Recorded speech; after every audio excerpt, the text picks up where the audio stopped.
You're listening to Last Word Radio, where you get the last word.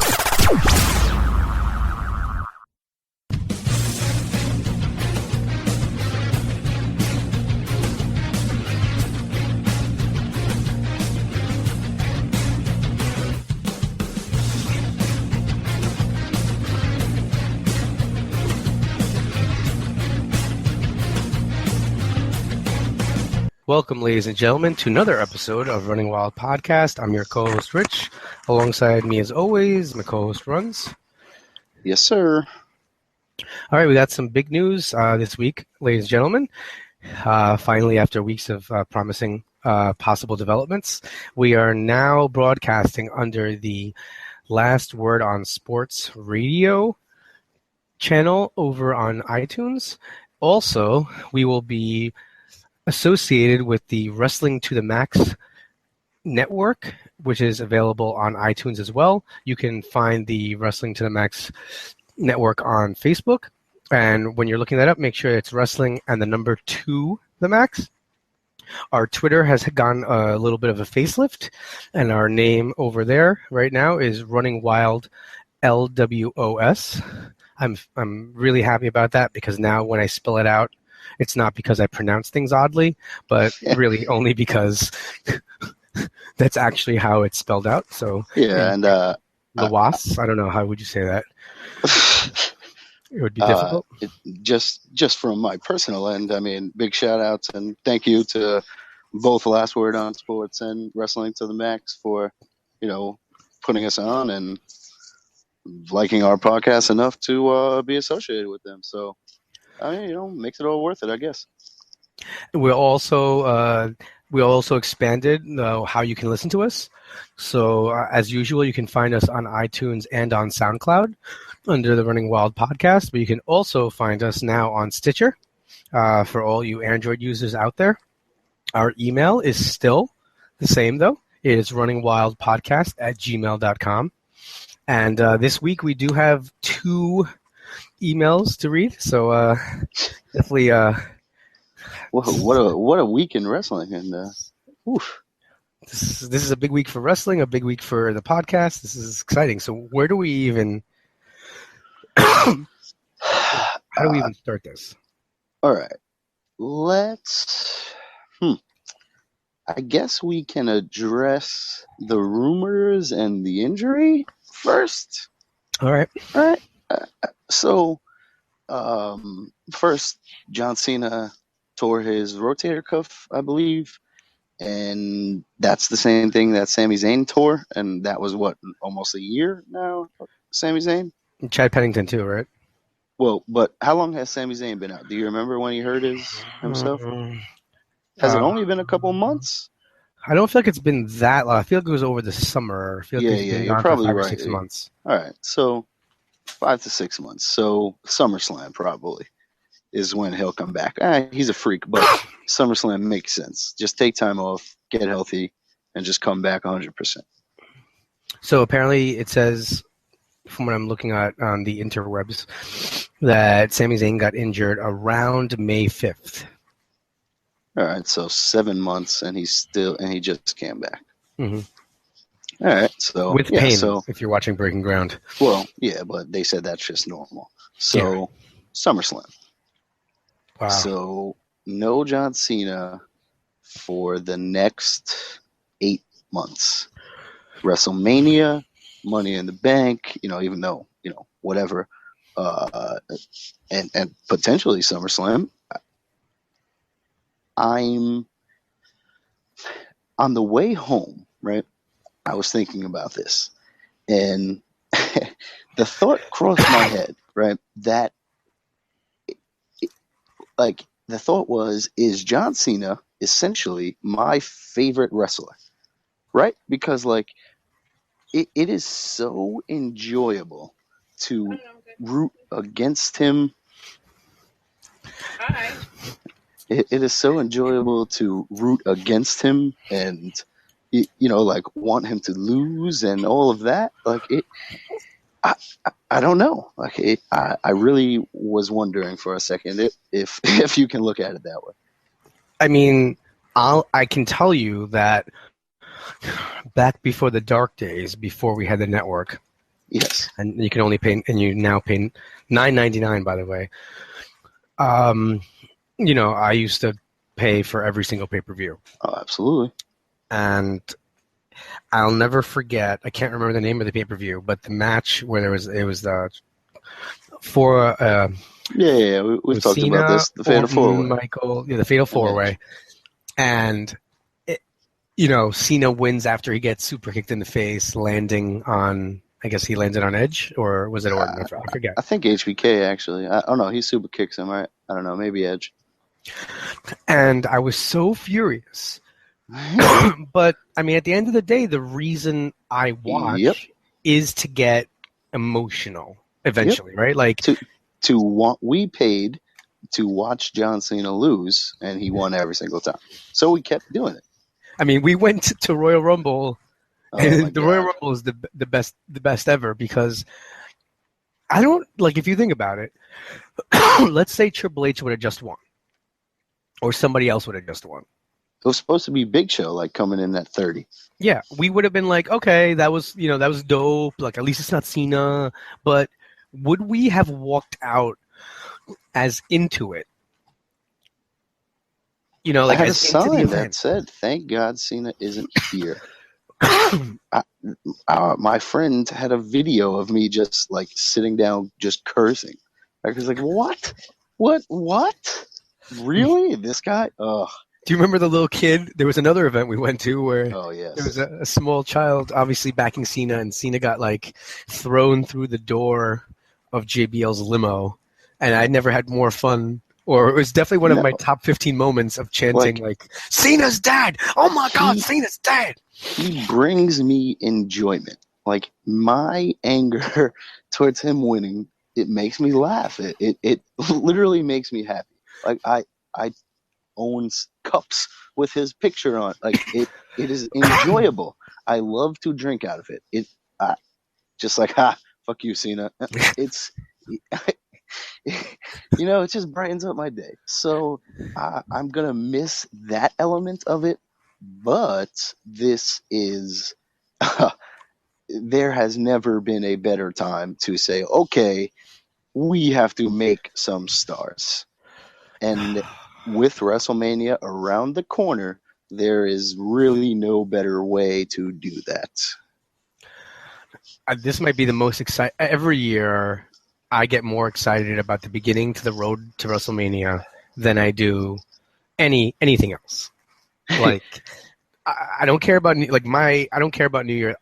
The big day for me in January is right after Royal Rumble. How are we building to Mania? And it's still something that makes me kind of just mark out. I almost stop overthinking, and I just want to just enjoy it. Yeah, they've done a good job of not being blatantly obvious in the entire card for the last couple of years, be that good or bad, but we've been guessing. So, that's always good. But the fact that, like, this week Cena got hurt, so that eliminates any potential. First, it gets announced that the WWE title is going to be put up for grabs in the Royal Rumble, right? Then, at the end of that week, in the middle of that week, John Cena announces he's hurt. So now there is no chance of him winning said title. And, like, that makes me happy because I don't, as angry as it makes me, it makes me want to watch, but it's a fallback, and it's like okay, we're struggling, our ratings are down, let's throw it on Cena, let's put Cena in the main event, let's push Cena. So I'm glad that they can't fall back on that. There's no Cena, there's no Orton, there's no Punk, there's no Bryan, unless they bring him back. There's nobody, there's no major stars right now. So let's do the damn thing. This is the time. Then we get the Bullet Club stuff, and this all, like, it all ties in so perfectly because, like, they have nobody. Oh, here they just signed 3 stars.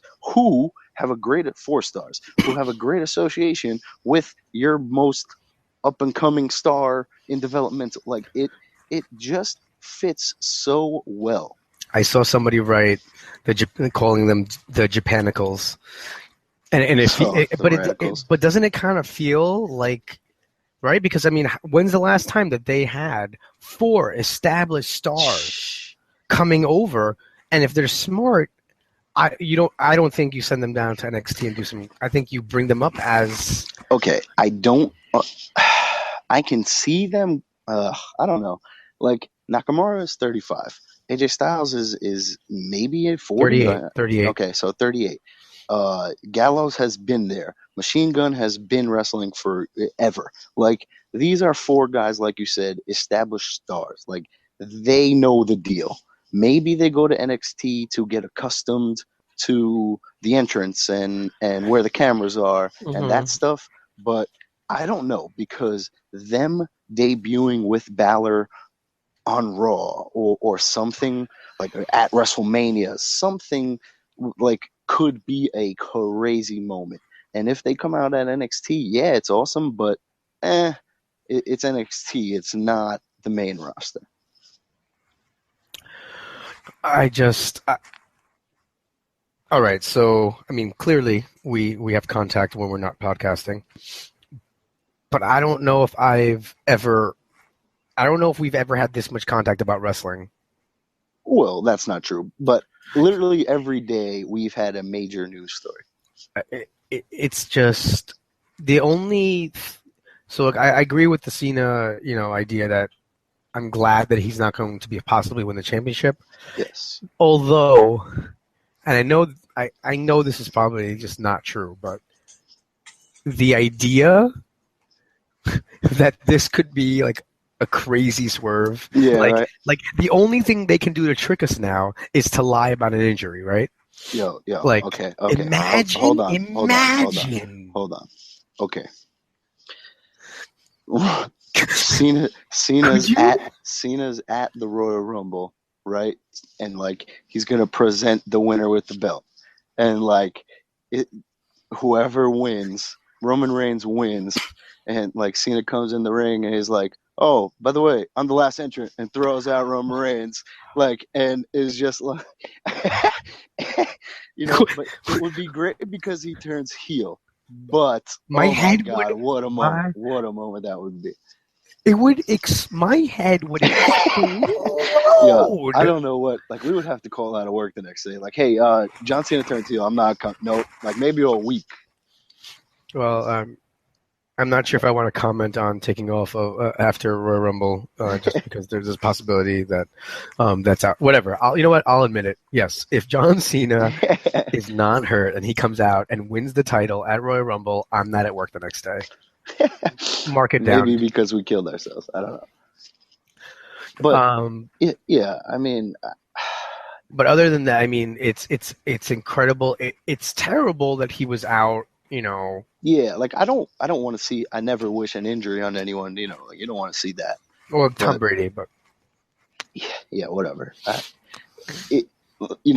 I'm just glad that they can't fall back on him and just make him the main player. There's gonna have to be somebody who's in a main event spot at WrestleMania who has never been there. Even if it's Reigns and he was there last year, I don't really care about that. He's still fresh. I do feel bad for Taker, because if the original plan was Taker or Cena, but who else do you respect that much to go out? Oh. Yeah, that would have been nice, but like now I'm glad if it's an up and coming guy. Like, you know what I mean? Like I don't know, but man. It's got to be someone of real substance for Undertaker to feel comfortable. I feel like it's got to be. I feel like that's a real passing of the torch in terms of like Undertaker's been a, he's run the. I don't think they call it kangaroo court, whatever, the backstage kind of like wrestler only court where they they impose sanctions. Yeah. Stuff. Undertaker's always been that most respected guy in the locker room, and John Cena, I would assume, is that guy now. So There was this kind of maybe. there was this. I Who else would would it be? guess, but Like who yeah, I else mean, would yeah. Who Undertaker else could it want be? to Yes, be but pass it to? he doesn't have that stigma that the Undertaker possesses. Oh But I yeah. get what you're saying. The Undertaker was like a man, and from what I've heard, Cena is a little politicky backstage, and Undertaker was never that, But I don't know. Like, I get what you're saying. He has to be the locker room leader. Like, there's nobody else. I just don't know I who. don't know. I don't know. Maybe they can do a Kane thing. Maybe like, what if like Bullet Club comes out and attacks him, and they put him in the Demon Battler? Like, I don't know.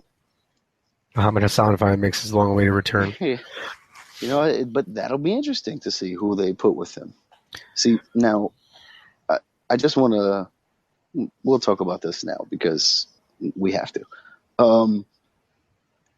The before the injury, Cena Taker and Rock Brock were like supposedly, main matches. Mm-hmm. Now that's kind of out the window, right? Everything they said is they're just starting from scratch with their plans. Now, whatever. Rock Brock could not be part of their plans, like it's just a guarantee, but who knows?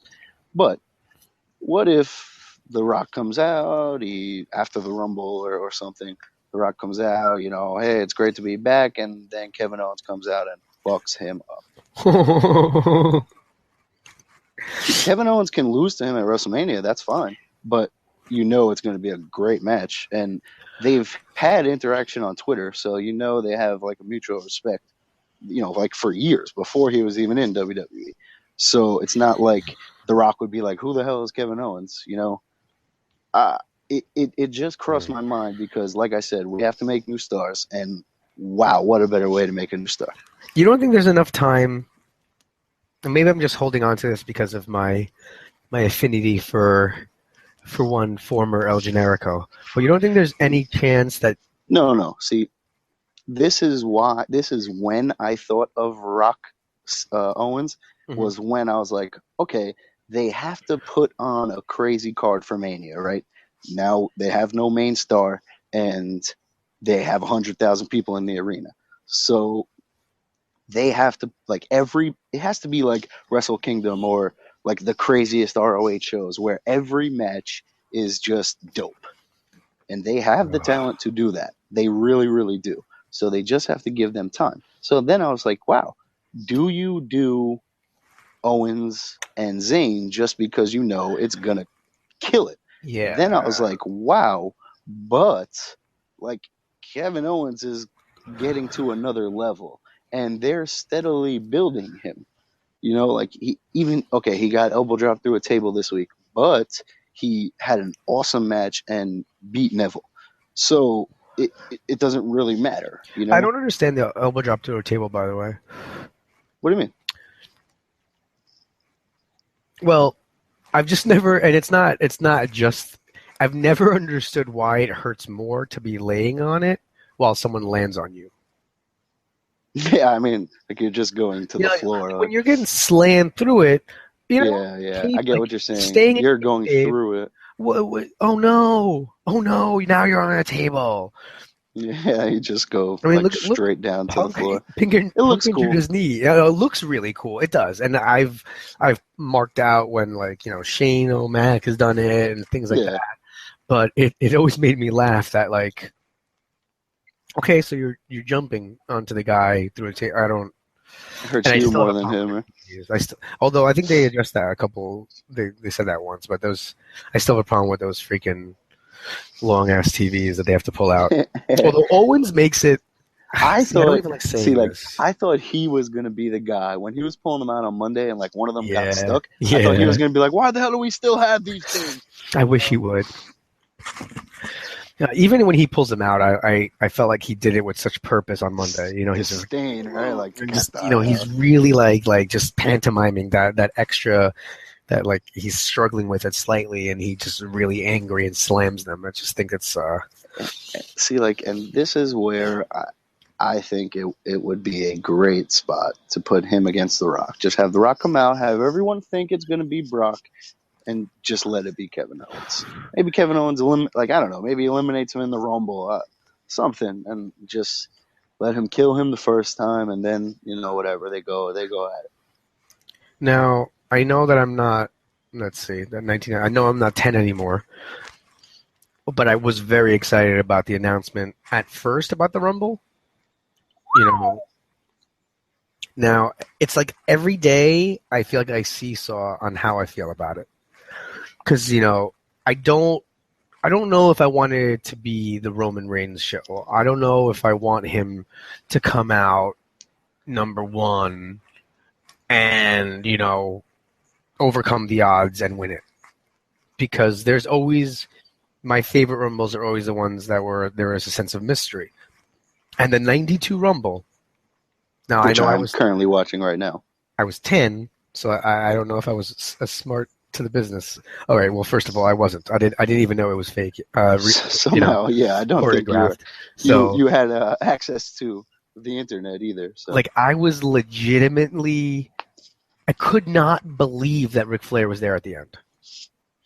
And it built, and you didn't know, but it just started, and Backlund was there for a very long time. And then you had Heenan, I mean, you're listening to it now, but that's not fair to Flair. Or, Rick, taking a rest. Oh my God. Heenan made that match. Exactly. And there's nobody to make, like, Stone Cold wins the Rumble, Austin wins there's nobody to make those sound bites now. Because Jay Bill's that 92 Rumble. The 92 Rumble, you can literally, like, if it was on, like, your computer, say, you can just black out the screen and listen to it, and you will know exactly what is going on in the ring with Ric Flair. Because Bobby Heenan tells his story to perfection. It's a broadcast journalist. It's like you're just listening to Ric Flair's thoughts, So good. So this one doesn't feel that way because, it's a defense. It's not vacant. It's not vacant, yeah. And I feel like... I was super excited, and I have not wavered once. Like, this is dope. Anything can happen. Yes, there's probably two people who can win it, but I don't care. Like, I can think anyone is going to win. Whoever is in that Rumble could walk out the WWE World Heavyweight Champion, and I'll enjoy it. Any chance Triple H is in the Rumble? Yes, I believe Triple H is in the Rumble. Maybe The Rock is in the Rumble. Maybe Brock is in the Rumble. What? That's a lot of star power. Then you have Jericho. Then you have Owens. You have Reigns. You have Ambrose. I mean, I can't even handle that. I didn't even think about Rock and Brock being in it. It's for the title. Like, I don't. The Rock is a little bit of a long shot, but it's for the title. Cena's hurt. Who knows? Hey, Rock, you doing anything Sunday? Can you do us a solid? Be in the Rumble for 15 minutes. Do you think Jericho's in it? Yeah, he announced. Oh no, he announced it. Yeah. I'm sorry. I'm having. Which briefly, we'll talk. We'll get to that later. But yeah, I mean, who knows who's going to be in the Rumble, man? And that's fun. Like, are you concerned that this change has come with McMahon reinserting himself into the picture? Like, I feel so what I mean is, like, I feel like they got to a point where they moved away from using Vince. Yeah, and then the ratings. Every time the ratings go down, he comes back. I just worry, like, he's 70. I mean, but he's a beast. Granted, he is a beast, but I just don't. There's a part of me that wonders, like, I guess Triple H has to be in the Rumble. There needs to be, I just eventually move away from Vince, where I just, not that I don't like seeing him. I love seeing him. I really do. Doing this also allows for the interaction of the Authority and the McMahon family without Triple H and Reigns getting physical for 12 weeks and then having a match at WrestleMania. So this allows Vince to do all the Triple H stuff and get a bigger pop because it's Vince, while Triple H is training or he's injured or he's whatever he is. Oh my God. I mean, I don't know how I feel about the idea of Triple H possibly walking out champion. I don't think he walks out the champion, but I do think there's a chance that he screws Reigns out of it. Okay. My God, there's so many Like, is it opportunities, maybe so many like possibilities. what if like Owens beats Ambrose for the belt, for the IC belt, and then like Triple H eliminates Reigns, Ambrose wins, and like something happens like a triple threat or Reigns and Ambrose. I don't know. Every pay-per-view I tell a story for Reigns and Ambrose, and it never happens. But one time it will. One time my story will come like point for point true, and it'll we'll get that match. You have the possibility that Rollins could be back. He could be back. That's true. And I think like we said a week or two ago, the knee brace and crutches, we both feel were big over exaggeration there. Yeah, I mean, I feel like this could be one of those WrestleManias that doesn't have that many matches, but every match, like you were saying before, shines. You know, like you used to have like 14 matches in one night, you know? This is like, okay, let's say we get Rock Brock, right? That's the equivalent of Rock Austin, right? At 17, 19? 19. And then you had like Angle and Brock, and you had the younger guy, Jericho and Christian, and like that card didn't look that awesome aside from like Rock Austin then, right? But like now it was awesome. Yeah. Every the matches were good. It was one of the best of all time. But I really love this roster. I love 99% of the people that they're featuring on TV. So it's really enjoyable. Everyone, like you always hear like Cesaro or Owens or Ambrose or Reigns, whoever, not really Reigns, but Rollins, Woods, Kofi, all those guys talk about like our generation now is here because like we love the wrestling for the most part, and most of the guys featured on TV I've like heard or watched for years and know their backstory and know that they're in this because they love wrestling. And that's what makes me excited, because they're not gonna let WrestleMania suffer because of the lack of the major stars. They're gonna bust their ass and kill it as best as they can to steal the show and make it a monumental WrestleMania. How do you feel about the? Do you think like the era of the stables is officially back? I love it. I mean, it gives everyone. Even okay. Look, I'll just bring up a random right to censor. Like they weren't great. They weren't great, but they were fun. Good comparison there too. By the way, like you now have the social outcasts, and it's great because it's like what to me is amazing about it is you legitimately have had Heath Slater kind of pushing this whole thing on Twitter and trying to get support there. I thought for a second you were going to say you've had Heath Slater doing this exact same thing for 6 years. Well, no. And then you have Axel, who, was legitimately tweeting about how he wasn't eliminated last year. I mean, Bo doesn't. I don't. Before you get to the other two. Yeah.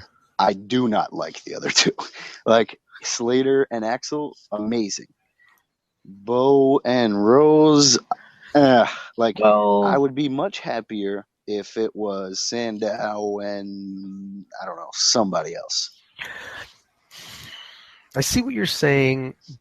Okay, so like on Cheap Heat, they mentioned like, oh, what if the Miz like took this group under his wing, like he was trying to do with Neville, he did with Slater and these guys. That would have been dope, but they didn't do that. But I mean, I'm a fan of this stable. Yeah, but I mean, look, Bo. See now, and it's funny because I actually was more hyped about the other two being part of something meaningful than I was about Slater and Axel. See, I legitimately like Slater and Axel. Like, I think they can be useful parts. Bo and Rose, I don't think are actual main roster players. So you think that like both of them were just like NXT? But I mean, Bo became like he was brought up to the main roster because I don't think it's like a little. All right, let me just organize myself for 1 second. Adam Rose was brought up to the main roster because of the success he was having with the gimmick in the small arenas and the rabid fan base. Not even in the small arena with the same fan base. Okay. That is very easy. Well, not very easy, but it's a lot easier to do that than it is to get over with millions of people in different arenas every week. But Bo, Bo connects. Adam Rose. Yeah, Bo was doing it because he was just being this obnoxious jerk. The only reason it hasn't worked is because he doesn't win. Well, yeah, I mean, he had the undefeated streak that he lost to R-Truth, so that really killed him right there. And then, and that's what's up. But I take that back. I like Bo Dallas. I have a Bo Leave shirt. I like Bo Dallas, but I don't know. Adam Rose doesn't really like it. Bo Dallas, like, he'll fit. Okay, they have to drop their separate gimmicks. Like, they can't be like on Monday where they were all just a separate person. Like, I get that that's kind of what brought them together, but now that you're together, fix that, or you're not going to be together. Like, you're still 4 separate people. Okay, but the only reason that for now I'm okay is because they're outcasts, right? So like, yes, they're all I get that like weirdos. They're together because they're different and no one else gets them. But I don't know. I hope that's was these guys. Do you think they came up with it, or do you think creative did? No, I think someone was backstage like, okay, Heath Slater got a huge pop. Let's do something with this guy. Hey, who else is solid that we just kind of forgot about? And boom. But that's where I don't understand Mizdow. Like, why? Would they have been faces? But I don't. He's too smart to be with those guys. But he's not since he's been Mizdow. Like, he's not the intellectual savior of the masses. I like to think that the way they made this stable is that one guy on creative has WWE 2K16, right? It was just random. And the way they like to do stuff is like he legitimately sits there and he's like, oh man. So he's like, he makes the social outcast name and he puts Heath Slater there and he's like, who's left? And he goes to the screen, and since a lot of the other guys are already in a stable, he's like, okay, you. Literally, and that's exactly how I make stables in WWE. Yeah, exactly. Too. Like, I pick out the first person, then I'm like, okay, who fits with this guy? Okay, you, and you. All right, cool. So I have no doubt that that's how they did it, or just eyes closed, name out of a hat. But I would just love it. Yeah, like who's in catering or who signed into catering today? All right, let's go with 1, 4, 6, and 9.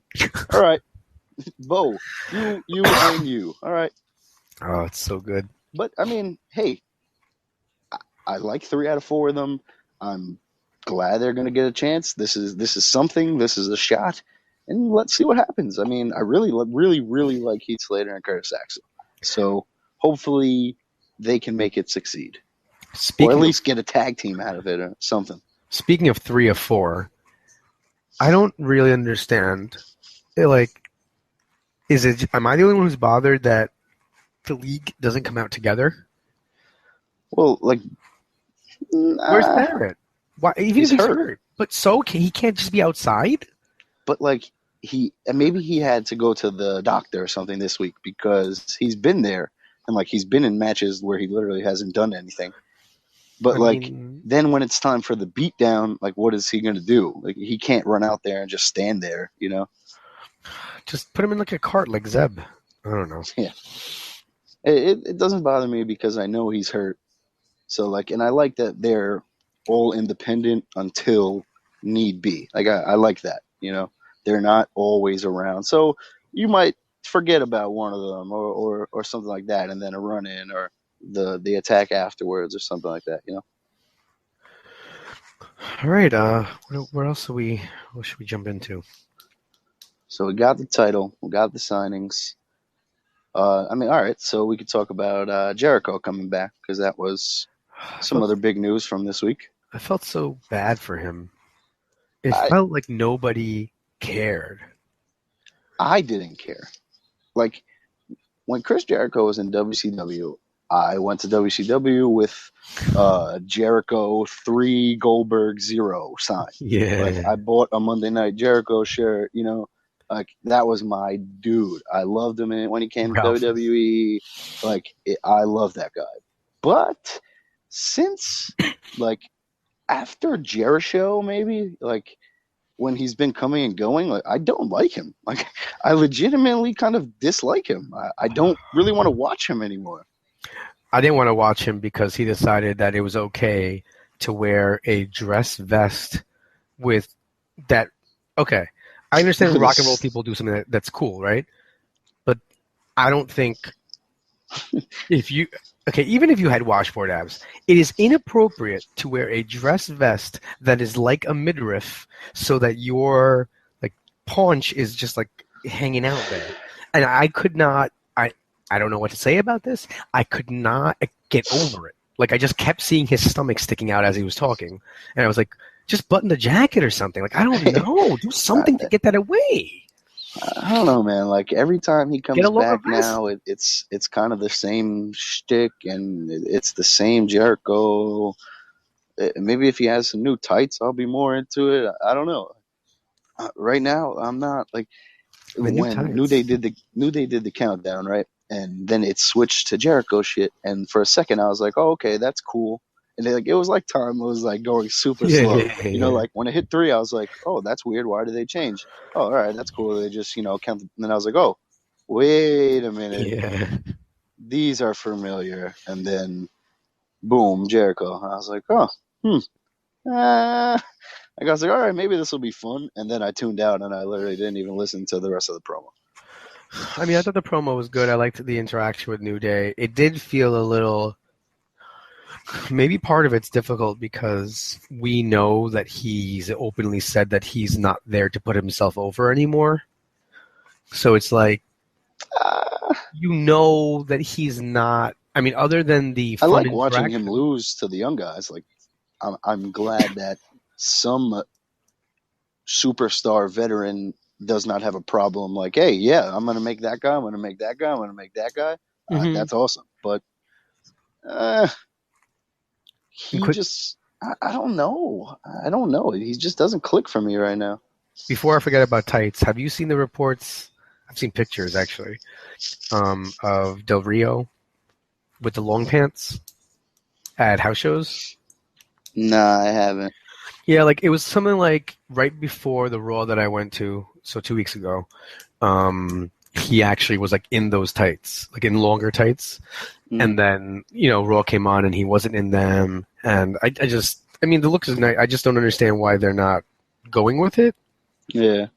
But whatever. I'm sorry. I knew that if I didn't bring it up right there, that there's no way I was going to remember later randomly about Del Rio's tights. And how it bothers me that he's just not in them. Because, I mean, at this point, I understand wrestling. I understand that the look is. I don't think the dudes need to be in underwear. Like I just put them. Yeah. That shit doesn't bother me. Like I don't even pay attention. It's just like it is what it is. Yeah, I just look past it. Yeah, I don't. I like Del Rio's underwear are not like gross and terrible. So like I don't mind them. I like the black and gold. He's been good since he came back. When he left, I wasn't really a fan. I was kind of like, okay, good riddance. But I'm glad he's back. I'm really enjoying his work. I really hope they don't lose too much steam. But I think with this, with this formation of other stables, I think it's going to be You know, They'll hopefully be fine. this is why I think there's a good chance that the Bullet Club does come up together, does come in together. So at WrestleMania, we have Los Boricuas versus DOA versus the Nation of Domination Ooh, let's hope versus Legion of Doom and Ahmed Johnson. Like, yes. the Bullet Club versus Social Outcast versus League of Nations Versus the versus, like, family. yeah, So much. There's so versus many good things. the Authority. But yeah, I Anything. mean, we've been calling for factions for years, so it's nice to finally have a lot of them, and with people that we enjoy and have been enjoying the work of in said stables. Is the roster? No, I read something, or I saw someone comment. I mean, with all this influx of new guys they're bringing up, and they're gonna have to be pushing. I don't know why I'm even mentioning it, but the brand split. Like, is there any way that they feel like we have so many guys? Let's go back to that. No chance. Okay. They have the U.S. title, they have the IC title, and like they've been spending so much time trying to make those meaningful that the brand split would kind of defeat that. Okay. Unless like the IC title was the main title, but it would still be the second title, you know. I'm just trying to think of making SmackDown somehow must-watch TV. Like I had the same thought with TNA before when I was watching. Like, change the name of SmackDown to anything, and I'll watch it. Change the name of TNA to anything, and I will happily watch it. Like, it's the stigma of TNA and SmackDown to me are just like, meh. I don't need to watch that. Change it to I don't care. Could be Thursday night's main event. Why is main event still a thing? Yeah. Can someone explain that to me? I don't know. People watch it in India. I don't know. But is that why? I don't know. Like, that's all they get is like. It's on the same NXT. Luke Gallows told a story that, like, in whatever country they went to, all they got was like main event, and all they got was superstars. Come on. So like headliners of the tour were like Luke Gallows, Cliff Compton, because they were the Straight Edge Society and Deuce and Domino at the time that SmackDown was popular. So like all these countries saw was them every week, like, and they were huge stars, you know. Yo, that would be. I wouldn't watch wrestling anymore. If all you had was superstars and you just never saw anyone. But it's like when we were kids and we watched Superstars on Saturday, and Hogan never wrestled, you know, like Hogan never wrestled on Raw, or Bret Hart was barely on Raw at first, you know. I distinctly recall trying to convince my dad to buy me one of those little TVs with the antenna, the portable TVs, right, so that I could watch wrestling while we were traveling to go to my aunt's house. Like, I had no problem going to my aunt's house, but I'm like, when are we leaving? And he'd be like, oh, we're leaving at 10:30. I'm like, so we're going to miss Superstar. Like, what? I'm like, is there a way I could watch it? And, like, you know, looking back, and you know, you probably had Max Moon versus Damien Demento, and I was tight that I was going to miss that. This. Timothy Well and Adam Dunn versus the Beverly Brothers. I just... Is the Well Done reference of the week. Sorry. I don't know. I'm trying to think. We should just make that a segment. The, whatever, Timothy Well and whoever done, Well Done segment of the week. Great job, WWE, for booking that this way. I want to meet the person who came up with that. It's probably Vince. Vince was probably at dinner, and he was like... I'm sure it was Vince. Like, here's what happened. I see it happen. They're at a steakhouse, right? And, of course, they go around Let me get this well done. How do you want your steak? And he goes, you know, rare. Right, and then some somebody who just doesn't want to take a risk, you know, he's like, I'll take mine well done. He's like, well done? That's ridiculous. Why aren't you a man? Well done? That's a great tag team name. I just need to see those meetings. All right, sorry. All right, so what do we? The Divas. So you had Becky. Yes, good match. I really liked it. I thought, and I mean, well, it's not spoilers because this will be Saturday when you guys are listening to this. So SmackDown will have happened. They tried to amp up SmackDown by, announcing some big matches, and one of them was Becky versus Charlotte for the title because of the fallout on Raw, where Becky gets Becky finally, joins, kind of like bests Charlotte at her own game by using the tights to get the leverage and get the pinfall. Which I legitimately smiled and Yeah. laughed at, very good. Good job, WWE. That was good. Ric Although, Flair going nuts, throwing the coat at her, that guy. In my head, though, I kind of heard. I don't know why, but I don't even remember the commentary, because in my head, all I heard was Vince was Jesse Ventura and Gorilla Monsoon, and Gorilla being like, "Oh, great victory for Becky," and Ventura going, "Oh, all right, Gorilla. So when Charlotte cheats, it's a problem, but when your person over here, cheats, it's not a big deal." And I just feel like, obviously, I'm always missing the old school commentating, but I like this idea, that Becky's obviously still going to be the face, but she just kind of took a page. Well, yeah, took a page. Get it? Yes, Sorry. All's fair, when they had the promo, and I think Charlotte was like, fair and square, whatever, and Becky was like, yeah, all fair. But then, what do you think happens? Is this done with Becky after Thursday? Why Thursday? So, I mean, this is the SmackDown match, the title match they have. I didn't know they had a title match. I just said it. I wasn't listening. You said something about Monday. I didn't. Oh, no, because Monday they had the match. I was focused. I'm sorry. I was distracted by the fact that now, all right, the 92 Rumble ended, so I just put on the 08 Rumble and, fast forwarded to the match. And Michael Buffer was announcing. I didn't remember that shit. What? Yeah, man. See, that's why I was distracted. See, now it's excusable. I was in Albany, right? 92 Rumble? The 08 Rumble. Oh, you're watching the 08. Oh. The 92. Michael Buffer was. Who cares what the 92 one was? That's irrelevant right now. I mean, I do, but all right. It's irrelevant. Yes. Fair. So, anyway. Yeah, I mean, good stuff. Flair. Ric Flair was... is there any other character in wrestling history? He was always built to be this 70-year-old guy going crazy. Wasn't he? His character was always that guy. Just over the top, nuts. And now it's just perfect because he's he's old and senile. He's nuts. It's phenomenal, man.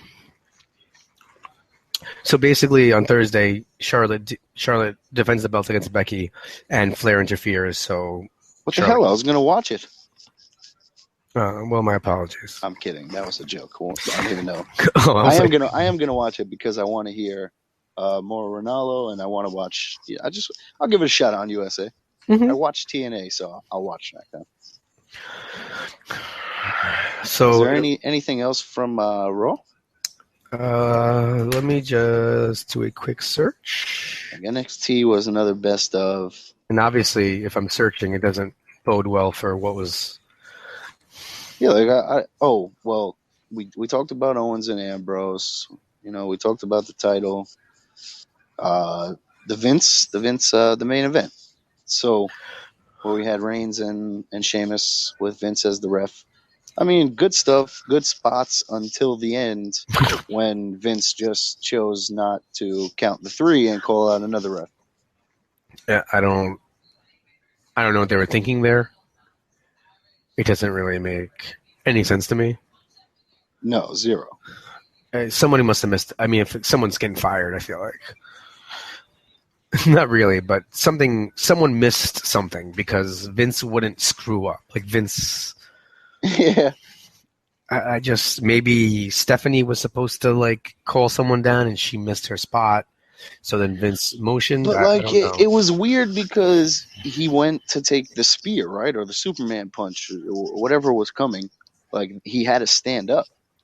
So unless he was he should have just fallen down and played like he was out of it and had Stephanie call some he laid down he was gonna he raised his hand to count and then was no, someone come out, I can't do this. I don't. I think. Oh well, we forgot one of the coolest parts of the show. So, how did you feel when Ryback and Big Show starts?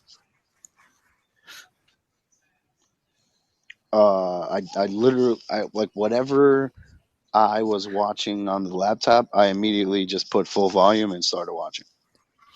Yeah, and then it was fantastic that this terrible, just I don't want to see this match starts, and then the Wyatts come out and just destroy Ryback. And I think not because I dislike Big Show, but I just liked that they then turned their attention to Big Show, like indiscriminate beatdown. Like I don't care who you are, we are just beating you down. And at first, I was like, wait a minute, I do not want to see them face Ryback and Big Show. Oh. Then when he was like, oh, I'm going to eliminate you both from the Rumble, I was like, oh, okay. Then now I'm fine. This is just for the Royal Rumble. Okay, cool, no problem. Just make sure this never happens again. I still have problems though. I mean, and I didn't really hear him, but I just don't like the big, when the fans are chanting to Big Show to retire. It's just it's picked up a lot of steam, but he's a professional. Like he handles it well. Yeah. So I like that he plays into it. And now he's like, oh, you want me to retire? All right, yeah, maybe I will. Yeah, psych. Big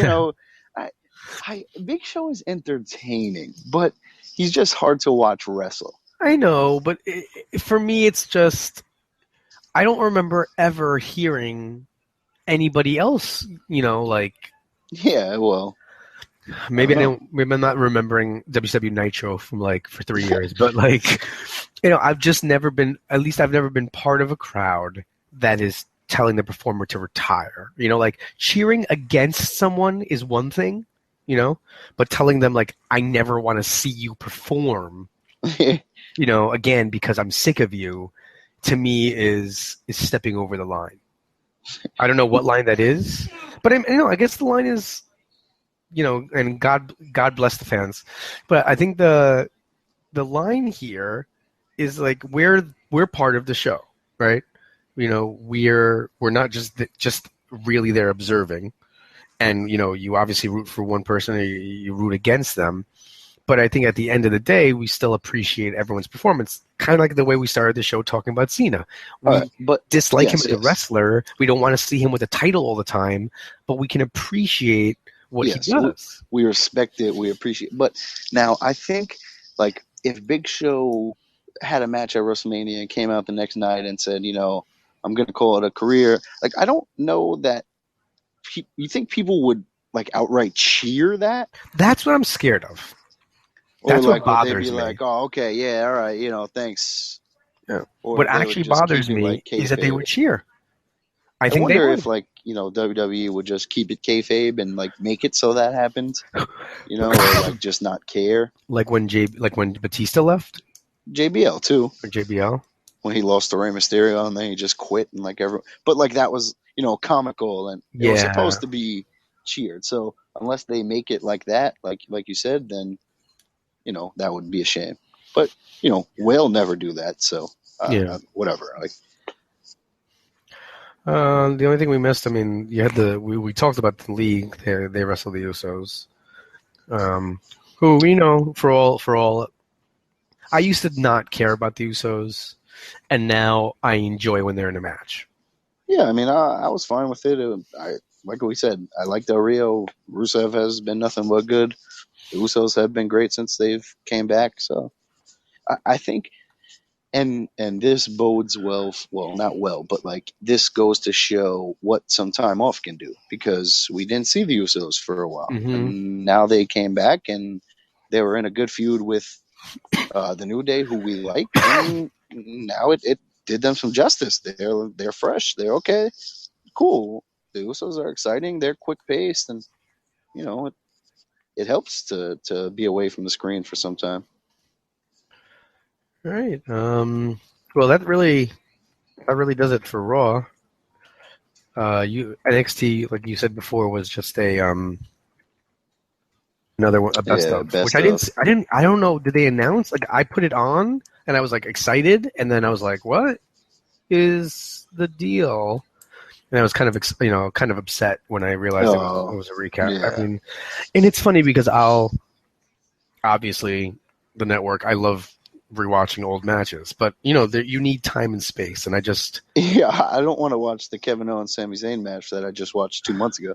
And the thing is, like, okay, if you were on a network, I get doing the recap show if you're not going to have a show, right?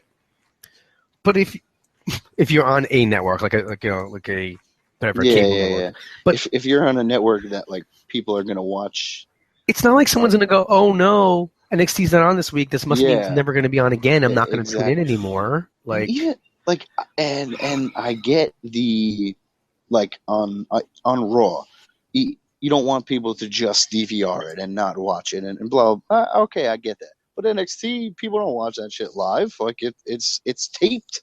Like it's there, so you just watch it whenever. That's the point of the show. So like I don't like. It doesn't matter if people watched it on Wednesday, Thursday, or Sunday. Just have the show. What difference does it make? People are off for a week and a half. Like they want to watch TV. They want to watch their stuff. I don't know. And then I guess I'll just mention Ring of Honor because it makes a little bit more sense to talk about it before than after.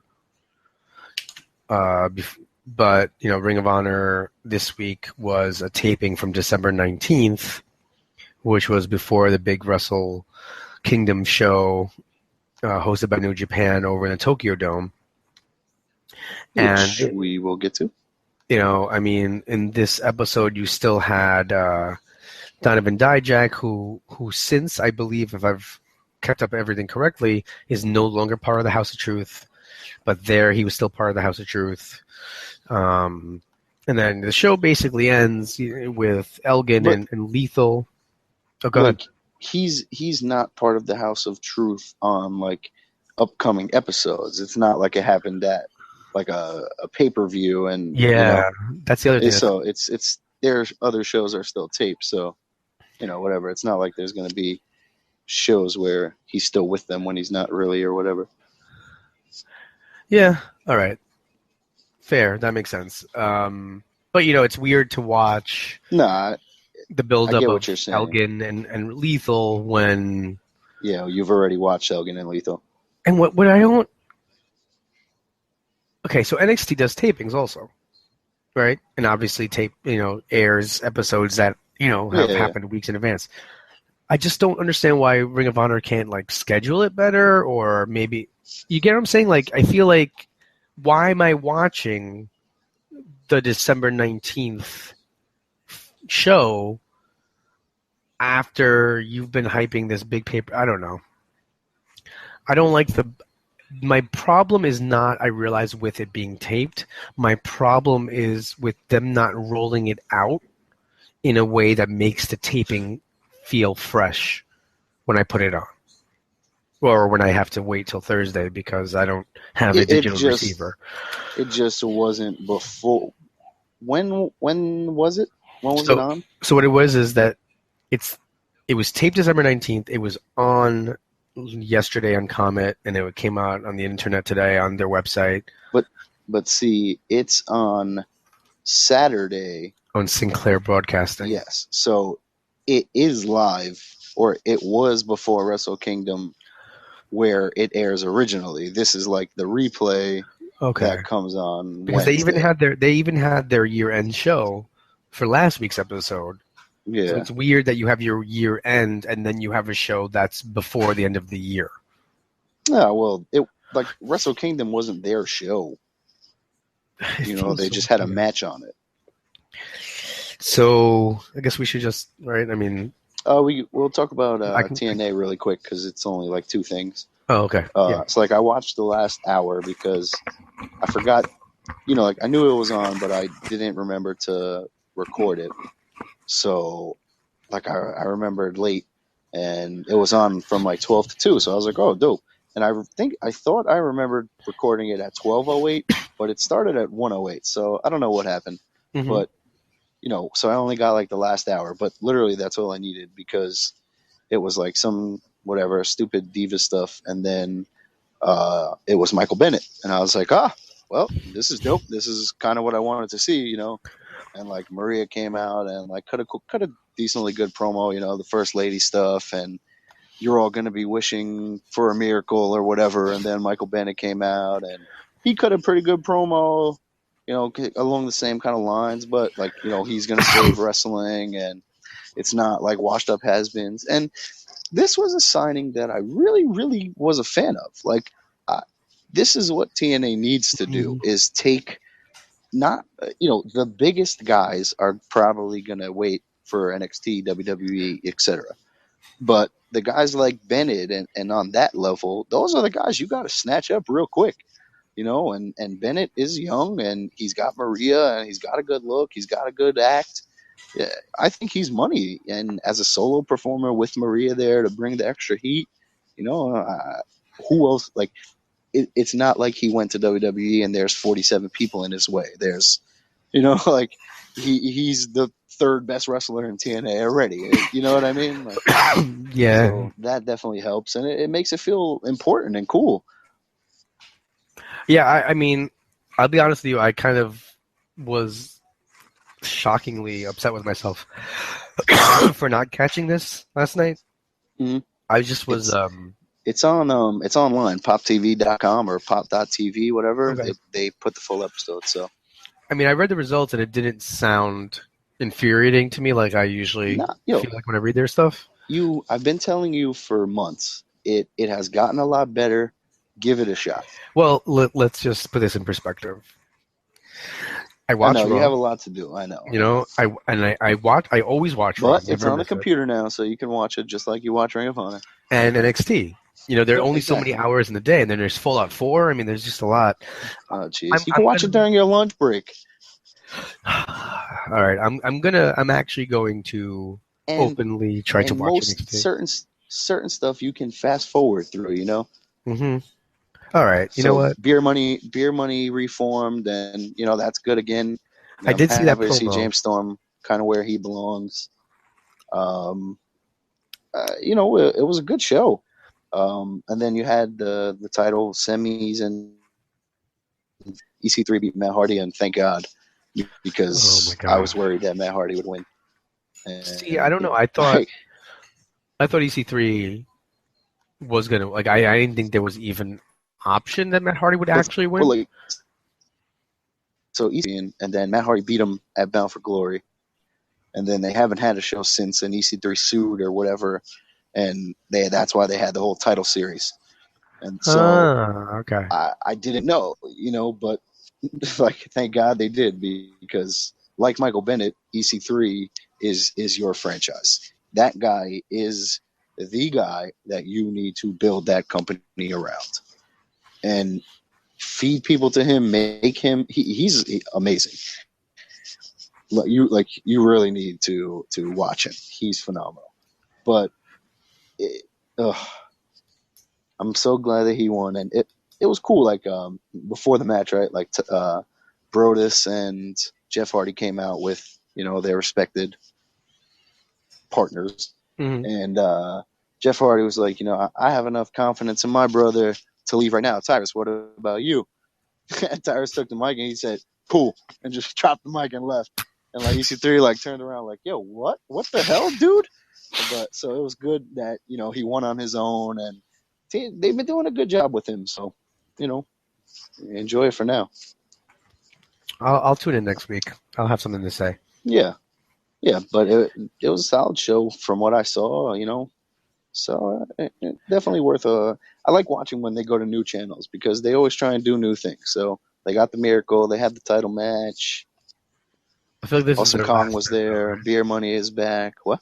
I feel like this is their last kind of reboot. Yeah. What did you say though? I mean, the don't think the Destination America stuff was fair. They rebooted and then 2 months later they were already stuff was getting canceled and you knew they were done with. So I think that was kind of fucked up. However it happened. On a side note, how is it that ROH is now on Comet, which is not available on many cable systems, and their time slot is still 11 p.m.? Yeah, I know. I don't understand. Oh, and the one thing I didn't mention was Steve. The one cool thing about the episode was Stevie Richards. Big Steve I heard about that. was there, so he wrestled Roderick Strong. And I don't know why he's not there more. It's a waste of Roderick Strong, but all right. Yeah, yeah. I mean, I guess Steven Richards isn't there more because he's Steven Richards and not a big star. Yeah. So now, I mean, just to this started our Monday afternoon, and I mean, from when I got home at 4:30 on Monday till 11:30 when I finished. Wow, what a 7 hours! Like Wrestle Kingdom, I came home, I put it on, and my lord, what a just amazing show. I don't know, really, I really don't know how to describe it. Every match is ridiculous. I think last year I watched some of it because, like, you convinced me. I think so too. Yeah. And I did it because I trust your judgment. Mm-hmm. Where this year I watched TNA, but that's okay. Well, yeah, understandably. Yeah. Go ahead. This time I watched it because I wanted to watch it. I was like excited. You were hyped for it. And I want to say that as as a pretty ardent ROH supporter, this made me.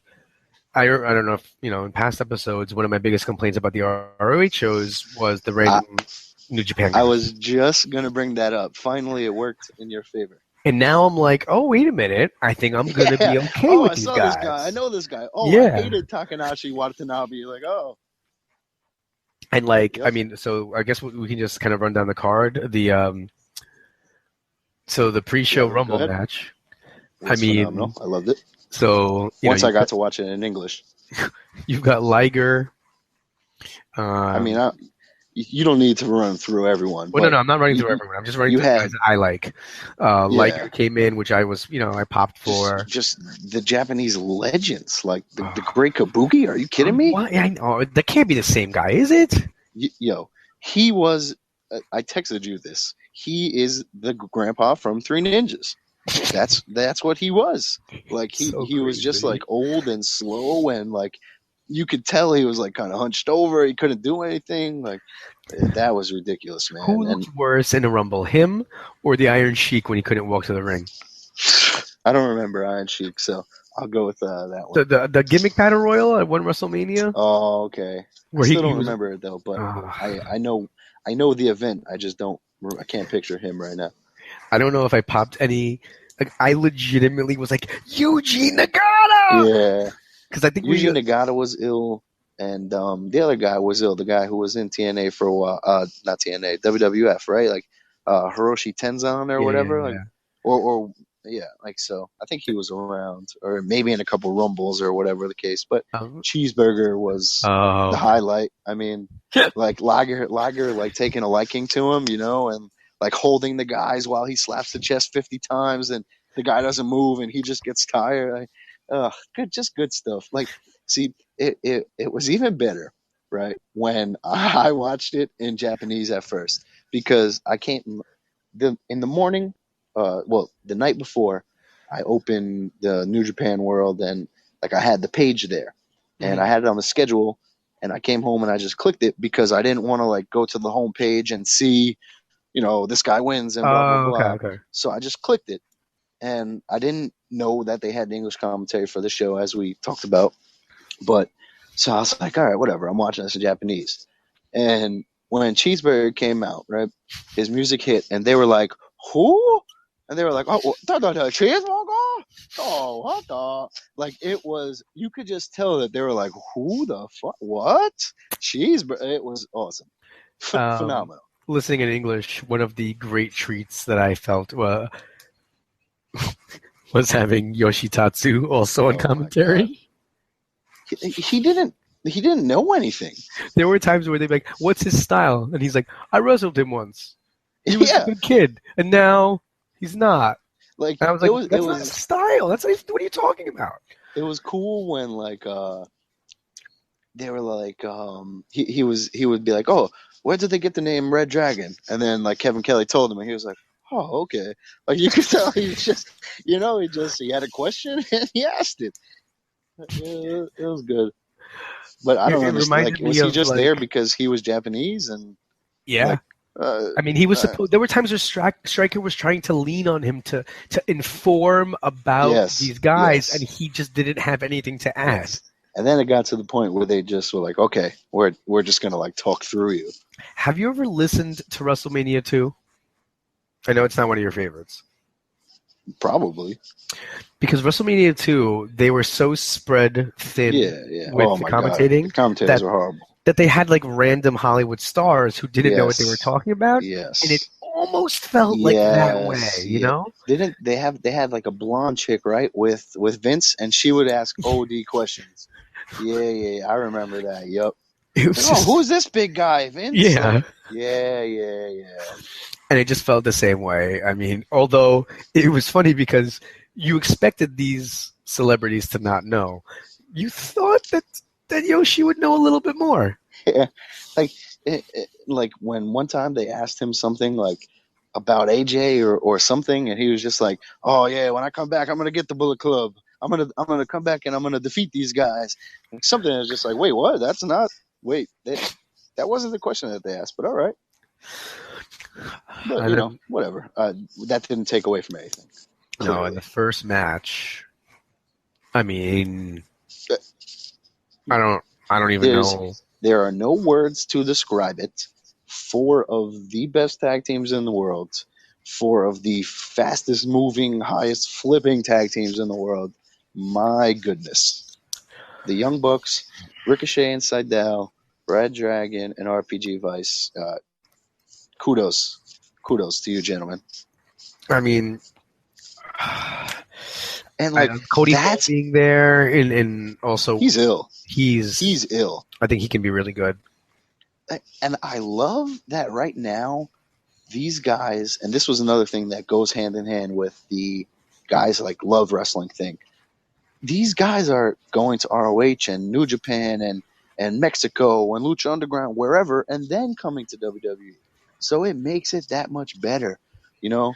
And like him, it's so cool that like Scott Hall's son, Haku's son, they're just there. They're in the Bullet Club. They're on TV. They're featured on. That stuff helps. They're gonna get better. They're gonna learn how to deal with large crowds, and it's gonna make them an asset to WWE when they finally come there. And it was, I mean, later on the card you have the tag team match for the heavyweight tag team championships, and I thought this match was far better. Like I thought, because they really separate. Like the junior tag teams are all like this, and they're always these high flying, crazy, insane matches, and then the heavyweight tag team titles are the slow, methodical tag team matches. And you need that. They can't have the same high flying run and gun tag team match 2-3 times every show. So I don't mind it, but definitely I clearly don't enjoy it as much. Like it's hard to. You should start with that match almost. Like, do that one first so that my expectations are not sky high. Now, I don't know a lot about New Japan, so is the IWGP Junior Tag Team Championship part of their? Yeah, they're all the that's IWGP. theirs. That's International World Grand Prix Championship, whatever. So, I mean, and I know they have a partnership, but I didn't see Young Bucks winning. And I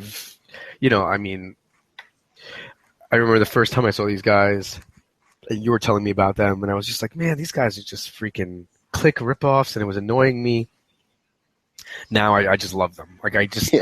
All I want is I would love to see a match where almost all they do, every move every move is just a super kick. Like I'm not sure if it's Kevin That's how Kelly it is yelling anyway. it.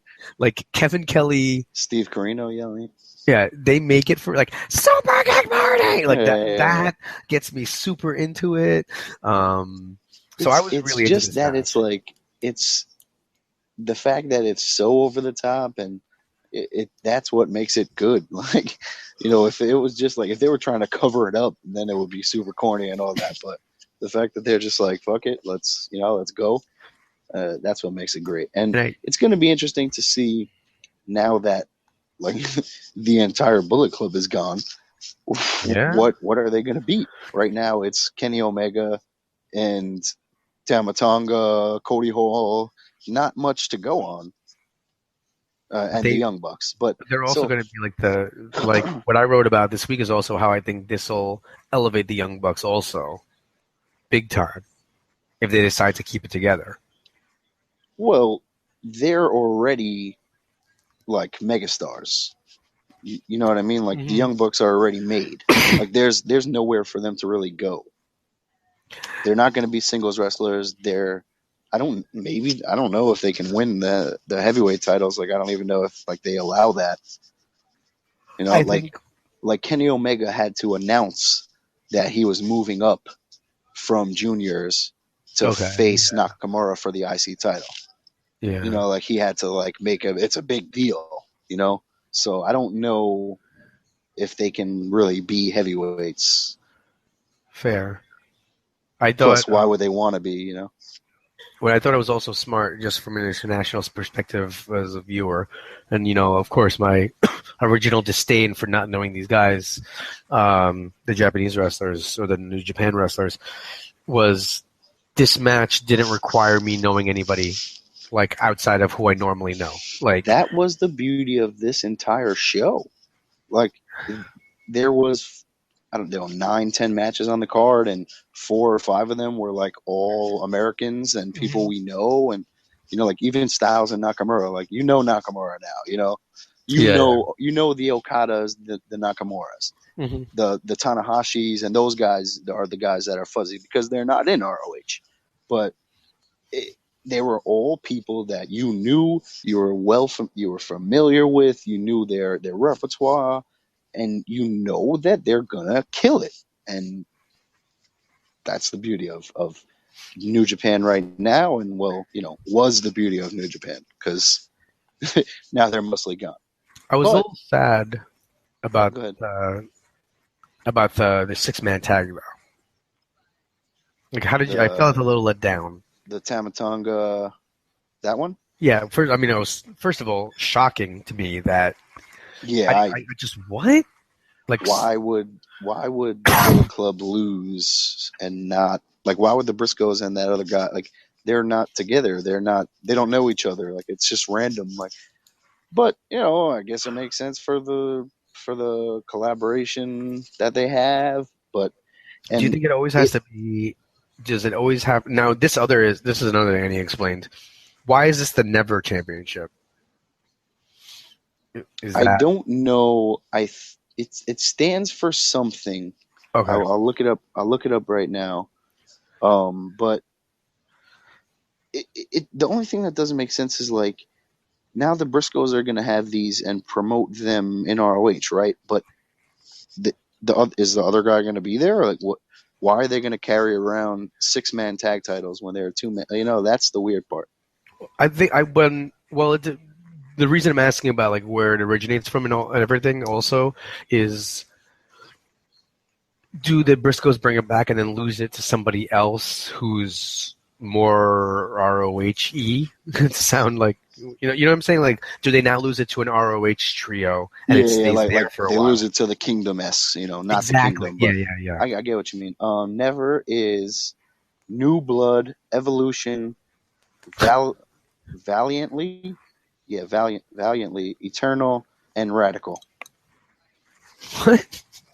It was a NJ in New Japan promoted series of events which featured younger up-and-coming talent and outside wrestlers not signed to the promotion.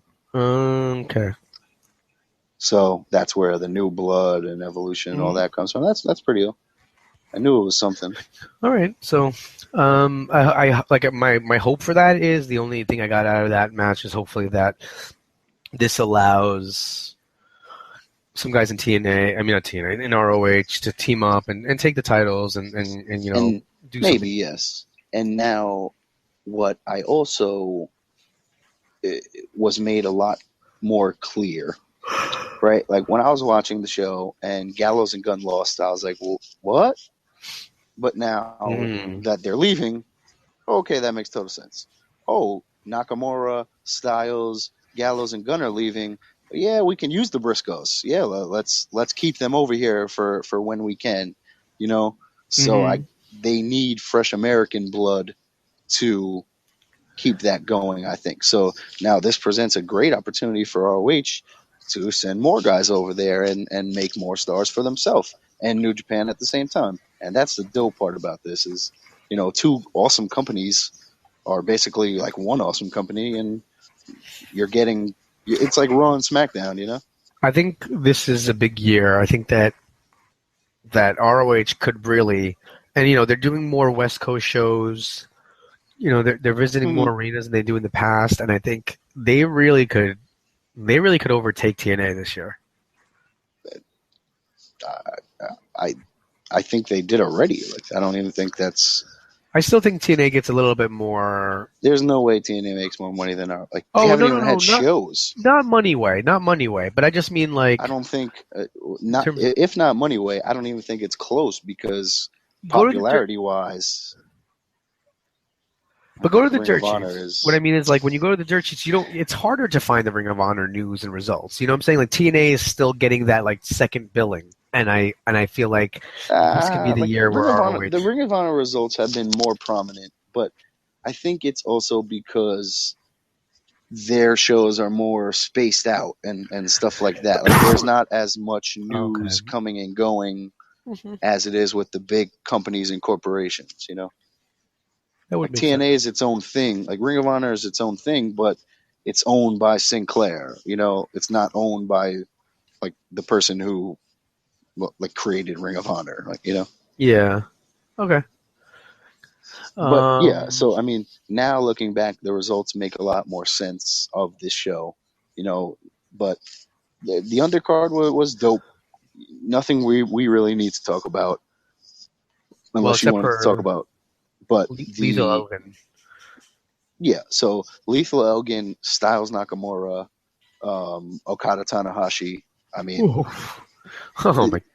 Lethal Elgin wasn't on the level of those other two. But so we'll talk about that one first. And I mean, you know, it was what it was. I was kind of worried Elgin was going to win because they were selling the whole he's found the home in Japan and blah blah blah. Yeah, I was really worried. By the way, I love Truth Martini with the. Did you see the book? Genius, yeah. They mentioned it, and then I saw it at the end, like the Japanese Book of Truth. Genius. He knows what he's doing. You know, he knows how to get into it with the crowd. Well, first of all, a couple of things. One, that book must be the hardest hardcover ever because it legitimately hurts dudes a lot, which I think is hilarious. A hardcover would hurt if you got nailed with it. All right. Like if I violently swung a hardcover at you, it would hurt. Okay. All right. But what happened? Like at this point, Roderick Strong's got has a TV title, and I mean they're gonna have a number one contenders match now. It's gonna be Dalton Castle, Moose.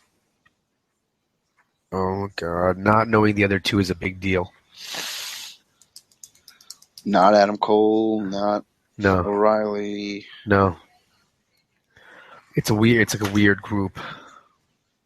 Like ACH or like Caprice Coleman. Gotta check. I just wonder what happens now. You know, like, when does... someone else will step up and challenge him. When does Lethal end up losing this? You know what I'm saying? It's just like, I'm just looking right now. It's going to be the ROH champions versus the Bullet Club on January 22nd. they better get out they better get that out of the way quick. It's the young Bucks and Machine Gun and Doc. So I guess they're still fulfilling their shows. Yeah, I'm sure. At the end of the month, I heard Gun is done with New Japan, so I'm sure that goes hand in hand. The end of the month. Yeah, so I mean, I was happy to see Lethal win. It's just he's been so dominant, that I wonder. That you feel it's going to come crashing down soon. Like I'm scared. It feels like it. Yeah. Like it has to. But that's the beauty of it. Like every match is like, oh, is he going to lose it? And ROH does such a good job with their storytelling that even if that wasn't the case, you would still be feeling that way. Right. I agree. Like you never know when he's going to lose, and that's the beauty of it. He's so good that he finds the ways to win it, and that's what makes him even better every time. Oh, so good. All right, so then, yes, Nakamura and AJ Styles, just wow. I mean, fantastic match. Definitely match of the year, candidate, blah, blah, blah, all that good stuff. Just, no pun intended, phenomenal match. And the sign of respect after was so cool because the crowd popped for it, and it was such a big deal. Like when Nakamura had his fist out, I was really praying and thought it would have been so dope if AJ Styles just two-sweeted his fist. This is my sign of respect, that's your sign of respect, and all right, cool. I mean, first of all, the promos for before the big match. Mm-hmm. What is with that guy? What? Nakamura. I mean, he's so weird. Yeah, and I think the first time I saw him, I think I don't know if it was the big group or me and you, whatever, but I remember saying yo, this guy is different. He connects with the audience. He does weird stuff. He's not the prototypical just catch as catch can and mm-hmm. the straight MMA kind of Japanese wrestler that I was accustomed to. He was a freak, and just him was entertaining. And that's not the case with Okada. I don't really care about. He doesn't really click with me. He doesn't have that personality that I need. But Nakamura sure as hell does. And what the hell did AJ Styles do? Holy shit, man! This guy, he was always good, But after he left TNA, he's got a chip on his shoulder or something. He has been one of the best wrestlers in the world. He's proving it to me. That's what it is. Just my long-term hatred for TNA and anyone on it. He's like, okay, I want Rich Laconia to be my fan, so I'm leaving to prove to Rich Laconia that I can do it anywhere. He was the TNA poster boy from day one, right? And now, you don't even associate him with TNA anymore. It's New Japan. It's the Bullet Club. He was a New Japan World Champion. He developed an entirely new personality while he was there.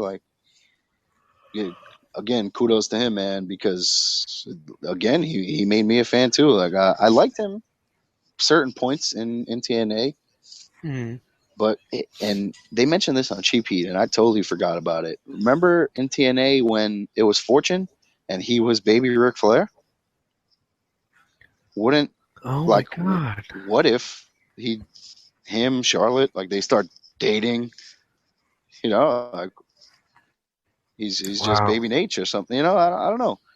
It could go anyway. I would love to see them as the Bullet Club, but they made a good point. Him and Styles are similar. Balor and Styles, are similar. So will it work if they're both in the group together? They didn't overlap in New Japan. So it'll be interesting to see what they do. Do they bring all 4 or 5 of them up together? Is Nakamura separate? It would be weird if he was separate, but... Now, do you think that was the best match on the card? I have to rewatch Tanahashi and Okada because I got a little bit like, okay, I got to watch Raw, or like, Yeah. come on. You know, like I wasn't paying as much attention to it as I needed to be, but I know it was still, you know, one of the best matches I've seen in years. So Who's the face and the heel there? that's the other thing. It's because they're both Japanese guys. I don't know. Like I don't know the promos. I don't know who really the crowd is. Okay, Like because the crowd like seemed Okada is John Cena, you know, okay. and Tanahashi was like the Money in the Bank guy. But I can't believe, I'm kind of surprised that Okada won. Like they fought last year and Okada won. Yeah. And now this guy won the big tournament that they have to get the Money in the Bank, and then he loses again. What? Like that to me, like left a sour taste in my mouth. You know, I was kind of like, ah. And the other thing that I like about the undercard is that, well, you know, like Nakamura and Styles was that high excitement, fast paced action. And the main event isn't really that. Like Okada doesn't work that way. Okada works slow pace, you know? So that's another cool thing. Like not every match is the same, and that's a necessity. Yeah, you need to let the crowd. I mean, they have high spots, but I think what's great is you need to let the crowd kind of cool off and breathe. And I think they did an excellent job of pacing that card. By the way, I mean, the amount of time all those people must have been there, what was that, like 6.5 hours? My entire stream, which included the pre-show, was 6.5 hours. 6 hours and 42 minutes, I believe. I mean, I know WrestleMania is technically like, I mean, if you count pre-show, I guess, but 6 hours, yeah. But Jesus, it's not really. It's more like 5, 4. You know, it's 4, but with the 2-hour pre-show of no wrestling, this was 4.5 to 5 hours of straight wrestling, and like, I don't think I can hold my urine that long. 4.5 hours. Nah, I mean, how many times you gotta go to the bathroom? Like you have to go at least twice. Yeah, they must have. Times. I still don't understand how they do that every week. I mean, I guess it's 3.5, it's 4 hours, whatever. You deal with it, but I don't know.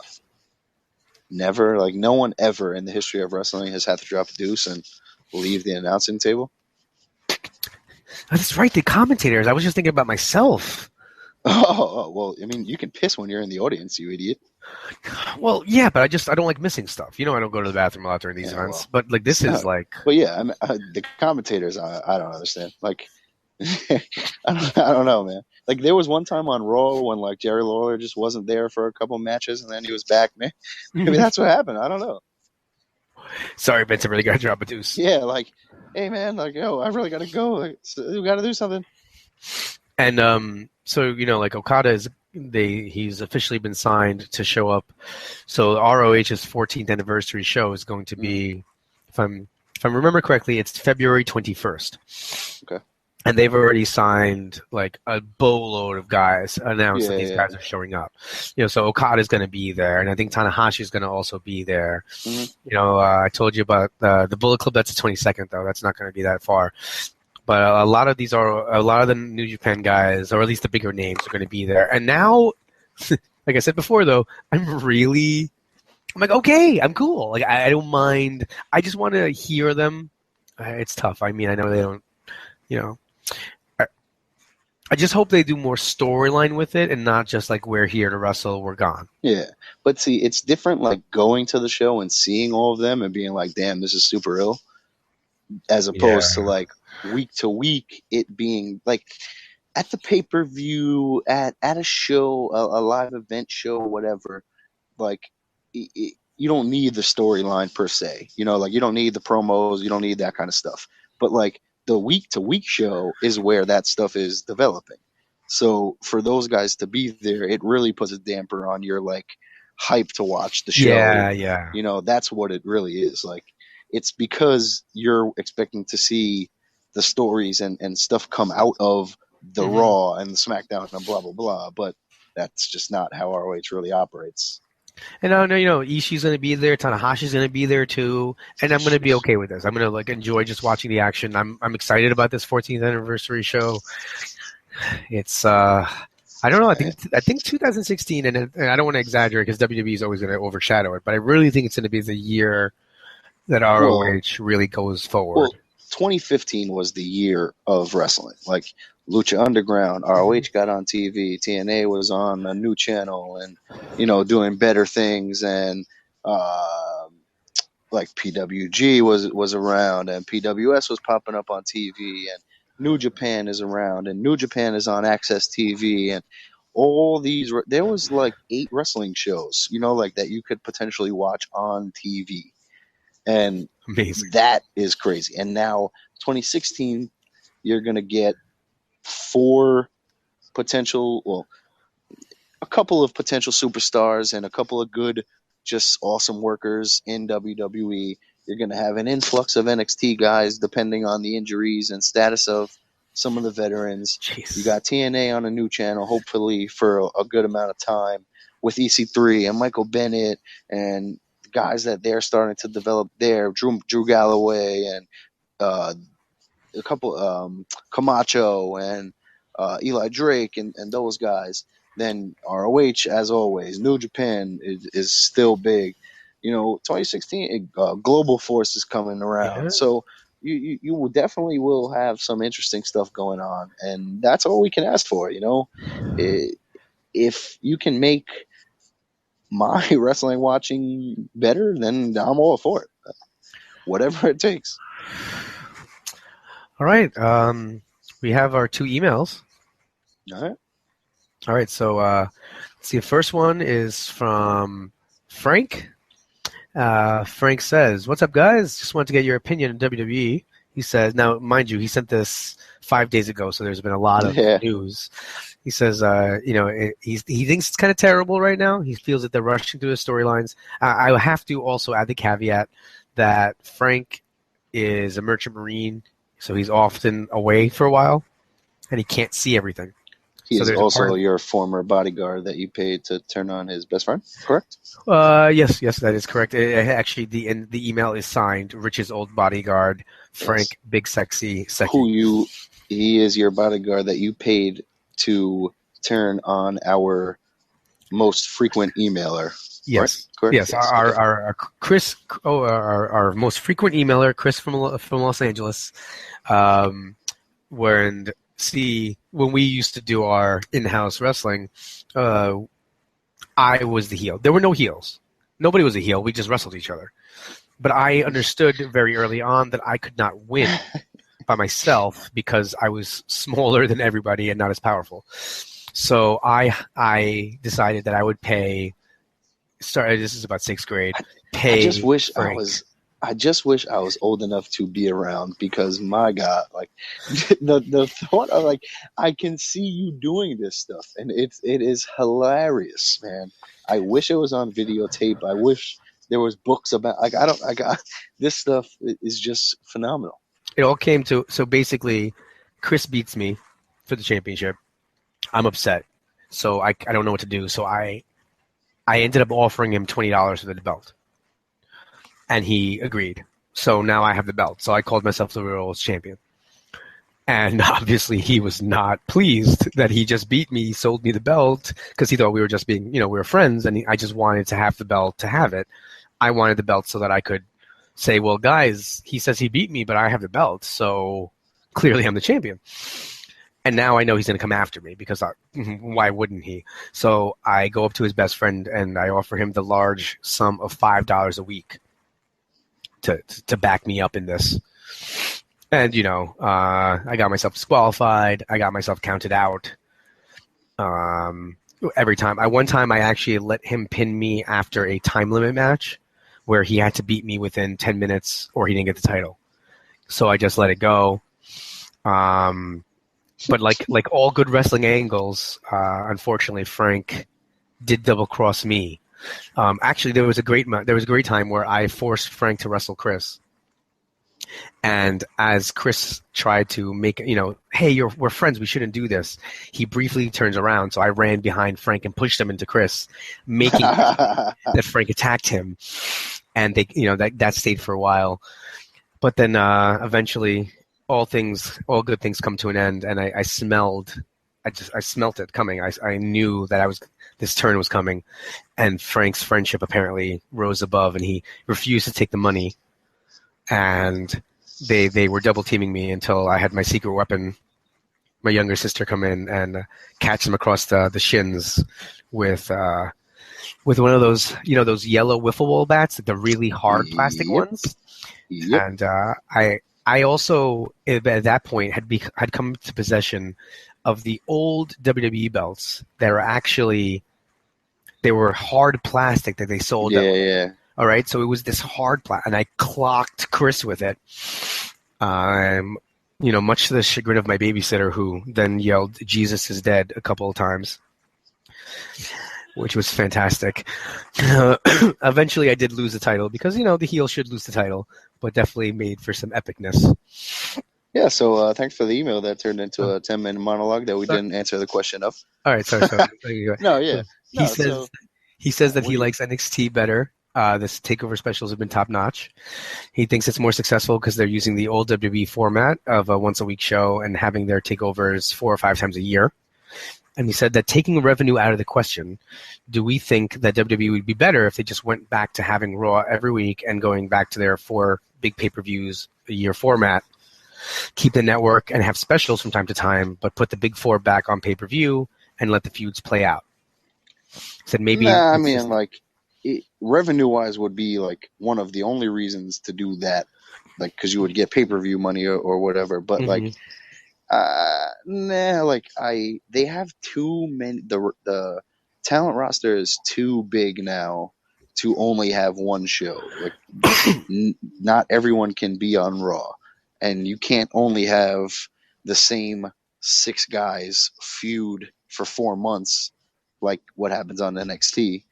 Because you don't have that luxury, NXT is only 15 guys deep every time, like they call up 3 guys and then 4 guys debut, or, it fluctuates like that. Whatever. There's 20 guys that are on TV every month or whatever the case, and then 10 of those guys are on the special. So it's a lot easier with NXT because of the smaller scale. But I agree that I've enjoyed NXT more than Raw in the past few months or the past year or whatever, but you said this to me, like, how do they fix everything in 3 weeks on Raw? Like, I feel the same way. Aside from the Slammies, which is a throwaway, and that Raw in Brooklyn, which was kind of another throwaway, the past month and a half have all been great shows, and we've got some interesting developments, and I'm really liking the direction that they were going in, even aside from whatever injuries and all of that. Because Cena hasn't been on TV in, 3-4 months, 2 months, whatever the case. So, it's not like anything's going to change now. They've been living without him and putting on good shows. Oh, we do have a trivia question. Yes, sir. I'm not sure if we're going to get this one. 1983 Survivor Series, the Hart family versus Shawn Michaels and his Knights. Who were the 3 masked knights with Shawn? Come on. I'm pretty sure I know one of them. I don't think I can get the other 2. Like Jacques Rougeau or whatever? He could be one. I'm pretty sure that Greg Valentine was one. Just because of the body shape. What about Smash? Because I'm not going to lie, Smash is a good idea. He was also Repo Man. Could be Smash. So Valentine, Repo Man. Who was the first guy I said? You said Jacques Rougeau. No, I think one of them. Wow, I feel like one of them might be Terry Taylor. All right, is that our final? Because I'm gonna go look. I'm gonna wiki this. There was 3 of them, right? Or 4? Yeah. 3. 3. So let's put Terry Taylor, Valentine, and Repo Man. All right, that's our final answer. Here we go. Let's see. The next bout was the Family Feud match. The Knights wore masks to hide their identities. It has been maybe like Doink. Who the? Yeah. See, I knew it. I felt like they weren't anyone. Go ahead. So, So actually, ding, ding, ding. Greg Valentine was the Blue Knight. Yeah. His body. That we knew. Yeah. Okay. Barry Horowitz was the Red Knight. But wait a minute. Jeff Gaylord. No, that doesn't count. Hold on. He wrestled as he made a one-time WWE appearance as the Black Knight. Oh, see, no, that doesn't count. We got one. And who was the second one? Barry Horowitz. Ah, see, that's tough. Wow. I mean, good question, but slightly unfair with Jeff Gaylord there. And we have one more here. This one is Adam from Brooklyn. Wow. I hope that. Jeez. Who was Brock Lesnar's dorm mate at Minnesota State? He was also Brock's OVW tag team partner.